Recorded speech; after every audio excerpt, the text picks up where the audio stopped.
Bonjour à toutes et à tous. La semaine dernière a été cruciale pour les auteurs et les autrices. Elle a commencé, comme vous le savez, par une CIM et s'est clôturée par une audition de représentants et représentantes du secteur culturel à la Chambre. Et la SACD, la SCAM ainsi que la SOFAM ont été très impliquées dans le travail. Aussi, il nous paraissait important de revenir sur cette semaine, de retracer à la fois les grands enjeux auxquels nous avons fait face, comment nous nous sommes organisés pour travailler sur ces questions, quelles priorités, quelles mesures nous avons fait émerger, nous avons proposées et quels résultats nous avons obtenus. Pour cela, je vais poser quelques questions à Barbara Sylvain, qui est la présidente sortante du comité belge de la SCAM. Son mandat s'est terminé il y a quelques semaines, mais comme c'est elle qui a porté tout ce travail depuis le début de la crise sanitaire, elle prendra la parole aujourd'hui. Frédéric Jung, le délégué général de la SACD et de la SCAM, reviendra aussi sur son audition, notamment à la Chambre. Et Kate Main, qui est responsable de l'action artistique et culturelle de la SOFAM, nous en dira plus pour tout ce qui concerne notamment le cas des artistes plasticiens et plasticiennes. Pour commencer, Barbara Sylvain, est-ce que tu peux retracer un peu la chronologie, relater quels sont les grands événements de cette semaine, peut-être aussi en mettant en contexte, en partant d'une lettre ouverte que nous avons demandé à Laurent de Sutter et Caroline Lamarche d'écrire il y a quelques semaines pour alerter les pouvoirs publics sur la situation des auteurs et des autrices et qui a débouché sur une première audition chez la ministre. Ce qui était aussi important, c'est qu'ils sont venus, et d'autres l'ont fait après, ils sont venus déconstruire cette idée de déconstruire cette idée, quand je disais que le travail était une écriture, et aussi de dire que, par exemple, le secteur du livre, c'était aussi très important au niveau de l'économie. Ça, moi, même en lisant, moi-même en lisant leur article, quand ils écrivaient que c'était même au devant du cinéma et du théâtre, qui était aussi très important dans l'économie de la société, eh bien, ça m'a moi-même percuté, quoi. J'ai trouvé ça très fort. Donc ici, donc il y avait Philippe Goff qui est venu défendre le point de vue des auteurs et des autrices à la CIM. Et ce qui nous a rapporté, c'était qu'effectivement, ce qui était important, c'est que francophones et flamands ont trouvé en fait une voie commune en fait.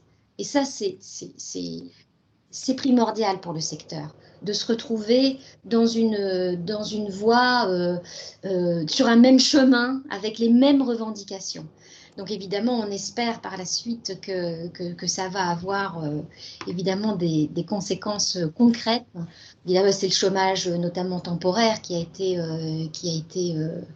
mis en avant là, dans les mesures, parmi les mesures concrètes, quoi. Alors, Pardon, oui, je me permets juste d'intervenir. Donc, pour qui ne le connaissent pas, celles et ceux qui ne le connaissent pas, Philippe Goff, c'est le président du PILEN, oui, qui est le pardon. partenariat interprofessionnel du livre et de l'édition numérique. Et donc, c'est une plateforme de concertation qui rassemble tous les maillons de la chaîne du livre. Donc, depuis les auteurs, donc via la SCAM, hein, jusque les éditeurs, les libraires et même les bibliothécaires maintenant. Voilà. Donc, il représentait l'ensemble du secteur du livre, dont les auteurs. Et peut-être Kate en reparlera un peu plus tard, mais il y avait aussi une artiste plasticienne qui a pris la parole lors de cette réunion, mais on va peut-être en reparler un Oui, tout petit peu. Et donc pour terminer, sur le grand rendez-vous, troisième grand rendez-vous qui était vendredi, cette audition à laquelle Frédéric participait. oui, alors je vais justement comme Frédéric y a participé, je vais pas trop m'étendre sur la question parce que je voudrais aussi revenir un petit peu en arrière parce que je voulais aussi parler parce que, de ce qui s'est passé même avant la CIM. Désolée, c'est un petit peu désordonné, mais c'est la rencontre avec notamment la ministre Linard qu'on a eu, une rencontre commune qu'on a eue avec certains membres de la SCAM et son président Renaud Mas, et puis certains membres de la SACD et moi-même.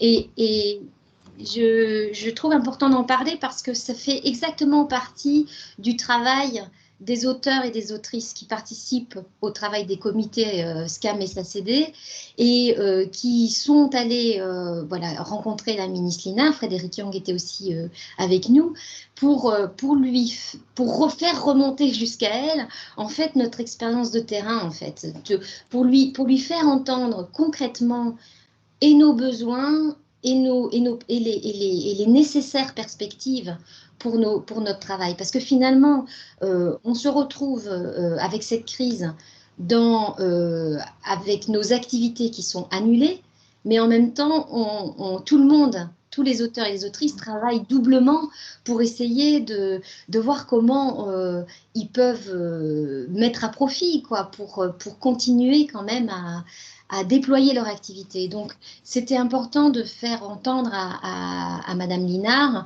des propositions très concrètes, non pas de venir avec un discours plaintif, mais de lui faire entendre la gravité de la situation d'une part, mais aussi de lui proposer concrètement comment nous, on pouvait redéployer nos activités et pour cela avoir besoin de soutien pour réécrire les projets, voilà, pour transformer suite à la crise.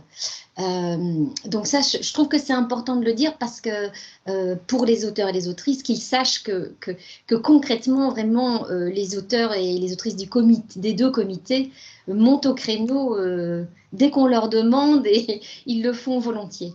Donc voilà. Et puis effectivement, la convocation à la Chambre, c'était aussi un rendez-vous très important où il fallait en être, vraiment. Alors il y a eu toute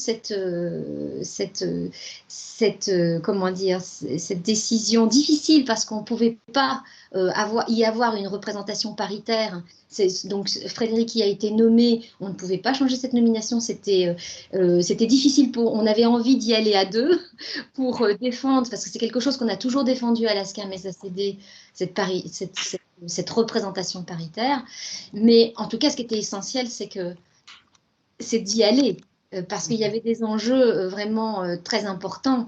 Et c'était de toute façon très juste que ce soit Frédéric qui y aille. Donc voilà, je vais lui laisser peut-être prendre la parole par rapport au reste des mesures qui ont été défendues, des priorités qu'on a travaillées ensemble pour justement les défendre lors de ces auditions à la Commission des affaires sociales. Voilà.